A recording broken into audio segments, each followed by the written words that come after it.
Paul Andrew O'Neill. Perhaps no name in modern Yankees history represents pure passion and competitive fire quite like that of the Warrior. We all remember the intensity, the helmet tosses, the way he'd slam his bat after a weak ground out, the clutch hits that seemed to come exactly when the Yankees needed him most. Perfectionist from Ohio turned Yankee Stadium's right field into his personal kingdom. The man who helped restore championship baseball to the Bronx after a 15-year drought. But as time passes and new stars emerge, we risk forgetting what Paul O'Neill truly accomplished during his playing days. The absolutely impressive numbers, including a .288 career average, 5 World Series championships, and some of the most clutch postseason performances in Yankees history. We may remember the emotion, but we find ourselves forgetting the excellence, like the time he hit .474 in the 1996 World Series, or how he batted .303 with runners in scoring position during his Yankees career,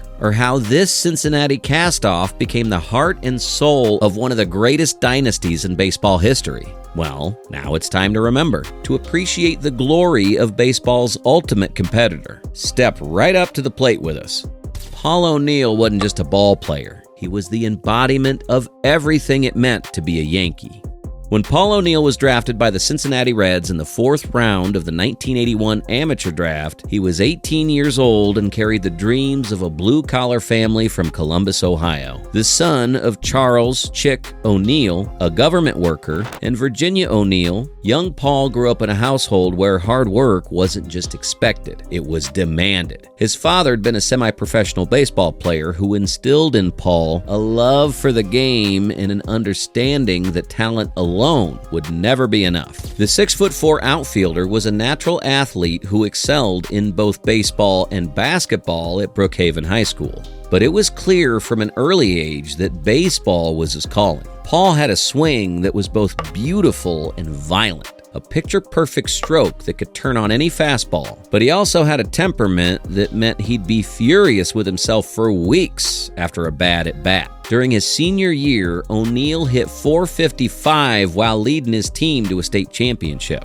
Numbers that caught the attention of Red Scout Gene Bennett, who saw something special in the intense young outfielder. But O'Neill's path to the major leagues wasn't smooth. After being drafted, he spent 4 years grinding through the Reds minor league system, learning to harness his incredible talent while battling the perfectionist tendencies that would define his entire career. In 1983, playing for Tampa in the Florida State League, O'Neill hit .284 with 16 home runs. Solid numbers, but nothing spectacular. What impressed coaches wasn't his statistics. It was his work ethic and his absolute refusal to accept mediocrity. During a game in Lakeland that season, O'Neill struck out on a curveball and became so angry with himself that he spent the next 3 hours after the game in the batting cage, taking swing after swing until his hands bled. His teammates thought he was crazy, but hitting coach Jim Lett recognized something special. That kid cares more about getting a hit than anyone I've ever seen,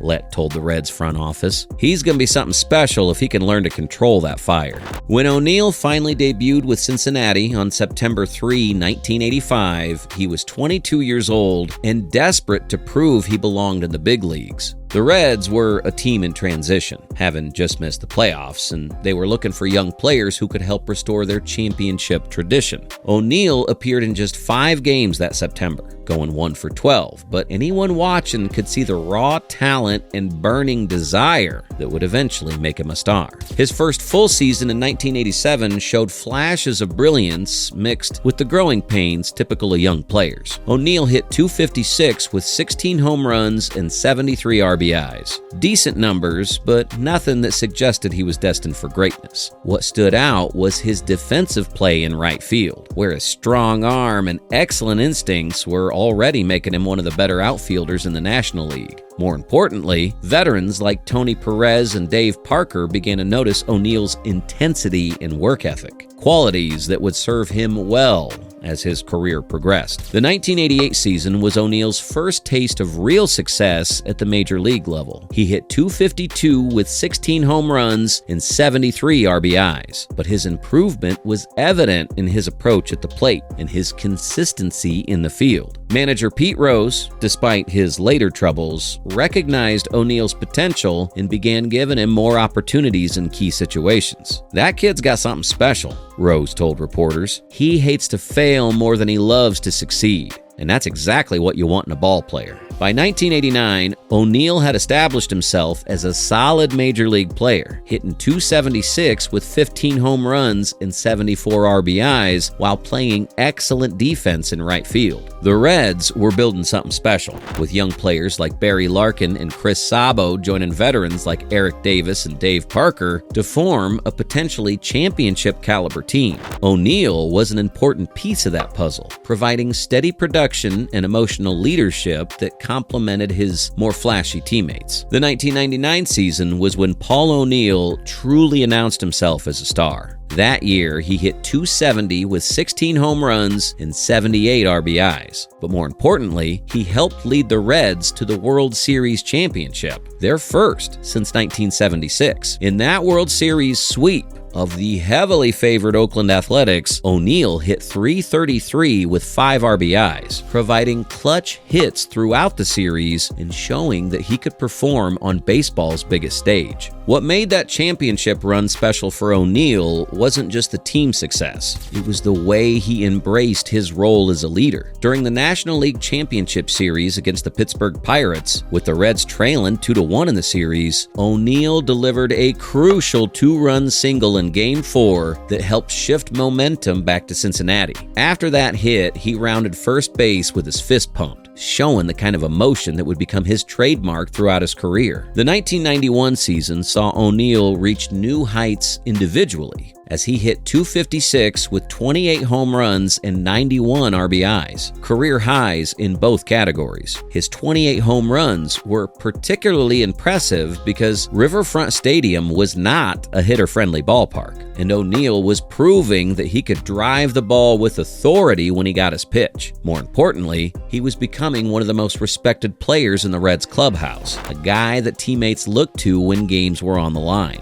But it was during the 1992 season that O'Neill's perfectionist tendencies began to work against him in Cincinnati. Despite hitting .246 with 14 home runs and 66 RBIs, his visible frustration with poor at-bats and his emotional outbursts were starting to wear thin with Reds management. After striking out in a crucial situation during a game against the Braves, O'Neill slammed his helmet so hard that it cracked, and manager Lou Piniella had seen enough. The relationship between O'Neill and the Reds organization was becoming strained. While his teammates and coaches appreciated his competitive fire, the front office felt that his emotional displays were becoming a distraction. General manager Tim Bowden began exploring trade options, looking for a team that might better appreciate O'Neill's unique combination of talent and intensity. That team turned out to be the New York Yankees, and on November 3, 1992, O'Neill was traded to New York for outfielder Roberto Kelly. At the time, it seemed like a fairly routine trade, two teams swapping similar players in hopes of finding better chemistry. Nobody could have predicted that this trade would transform Paul O'Neill from a good player into a Yankees legend. When O'Neill arrived in New York for the 1993 season, he was joining a franchise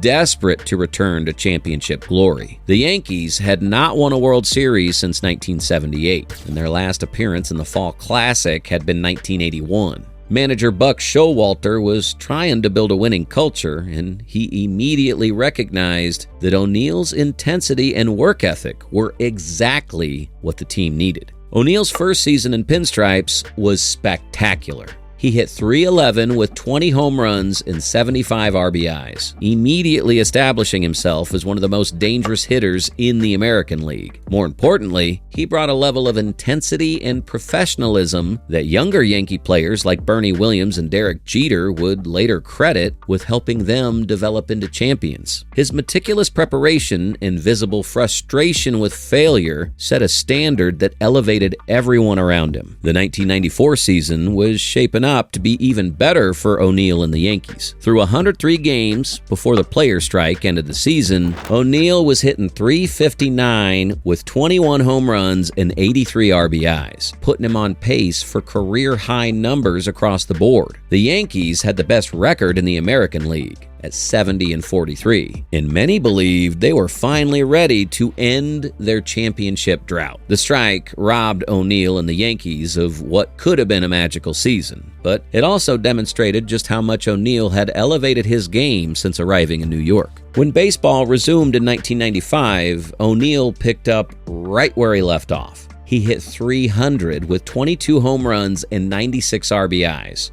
Helping lead the Yankees to their first playoff appearance since 1981. In the American League Division Series against the Seattle Mariners, O'Neill hit .235 but came through with several clutch hits, including a crucial RBI single in Game 2 that helped keep the Yankees' season alive. Although the Yankees lost that series in 5 games, O'Neill had proven that he could perform in October, setting the stage for the championship runs that would follow.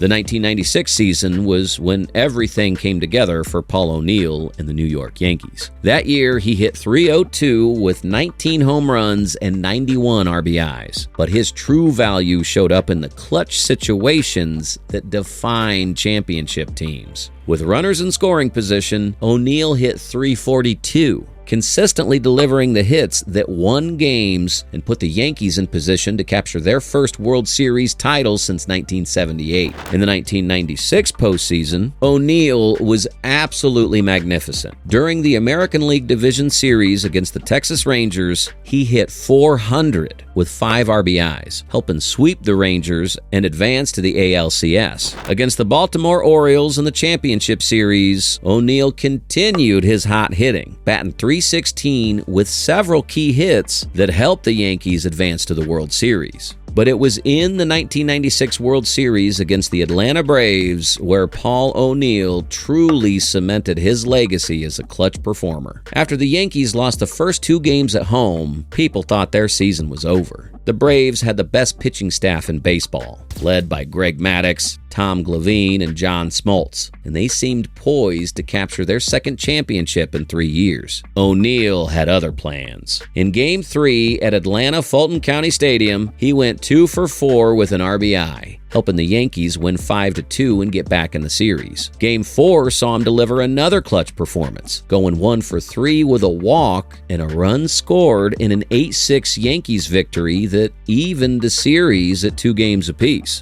Games 5 and 6 were where O'Neill truly shined. In Game 5, he went 3 for 5 with 2 RBIs, including a crucial 2-run single in the 4th inning that gave the Yankees a lead they would never relinquish. His .600 batting average in that game was typical of how locked in he was throughout the entire series. Game 6, back at Yankee Stadium, was O'Neill's masterpiece. With the Yankees leading the series 3-2, but facing elimination if they lost, O'Neill came through with the performance of a lifetime. He went 2 for 4 with 2 RBIs, including a solo home run in the 3rd inning that gave the Yankees early momentum. When Jim Leyritz hit his dramatic 3-run homer late in the game, it was O'Neill who had set the tone with his earlier clutch hitting. When Charlie Hayes caught the final out of Game 6, giving the Yankees their first championship since 1978, Paul O'Neill fell to his knees on the warning track in right field, overcome with emotion. His .474 batting average in that World Series was the culmination of years of hard work and dedication, proof that his intensity and perfectionism had finally been rewarded with the ultimate prize. The 1997 season saw O'Neill continue his excellent play, hitting .324 with 21 home runs and 117 RBIs, career highs in both average and RBIs. His .324 average led the American League, making him the first Yankees player to win a batting title since Don Mattingly in 1984. More importantly, he became the emotional leader of a Yankees team that was building something special, a dynasty that would dominate baseball for the next several years. Unfortunately, the Yankees were eliminated by the Cleveland Indians in the 1997 American League Division Series. But O'Neill's postseason performance, .421 average with 6 RBIs in 5 games, showed that he remained one of the most dangerous hitters in October. His leadership and clutch hitting were keeping the Yankees competitive even when they weren't at their best. The 1998 season was when the Yankees truly became a juggernaut, winning a then American League record 114 regular season games while dominating virtually every opponent they faced. O'Neill hit .317 with 24 home runs and 116 RBIs, providing constant production in the middle of a lineup that many consider one of the greatest in baseball history. Playing alongside Derek Jeter, Bernie Williams, Tino Martinez, and Jorge Posada, O'Neill was part of a core group that would define Yankees baseball for the next decade. In the 1998 postseason, O'Neill continued his tradition of October excellence. He hit .300 in the Division Series sweep of the Texas Rangers, .333 in the ALCS sweep of the Cleveland Indians, and .222 in the World Series sweep of the San Diego Padres. While his World Series average was lower than his previous postseason performances, he came through with several key hits, including a crucial RBI single in Game 1 that helped set the tone for what would be a dominant series. The 1999 season brought more individual success for O'Neill, as he hit .285 with 19 home runs and 110 RBIs while helping the Yankees win their second straight World Series championship. In the postseason, he hit .350 against the Texas Rangers in the Division Series and .316 against the Boston Red Sox in the ALCS, before hitting .375 in the World Series sweep of the Atlanta Braves. His Game 4 performance in the World Series was particularly memorable,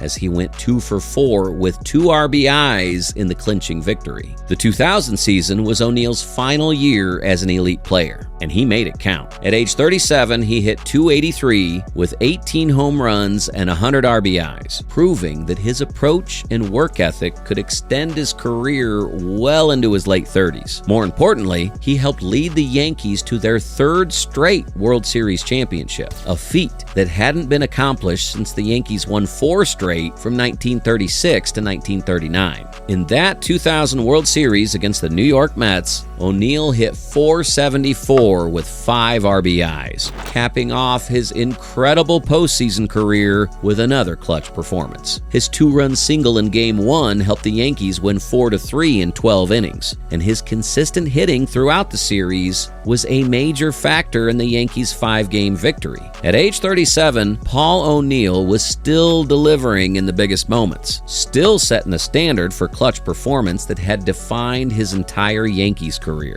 The 2001 season would be O'Neill's last, and while his numbers declined, .267 average, 21 home runs, 70 RBIs, his leadership and experience were crucial as the Yankees navigated one of the most emotional seasons in baseball history. Following the September 11th attacks, O'Neill and his teammates provided a source of hope and inspiration for a grieving city, with their run to the World Series serving as a rallying point for New Yorkers. In that 2001 World Series against the Arizona Diamondbacks, O'Neill hit .294 with 4 RBIs, including several clutch hits to help the Yankees push the series to 7 games. Although the Yankees ultimately lost, O'Neill's performance in what would be his final postseason was vintage Paul O'Neill. Clutch hits, emotional leadership, and the kind of intensity that had made him a Yankees legend.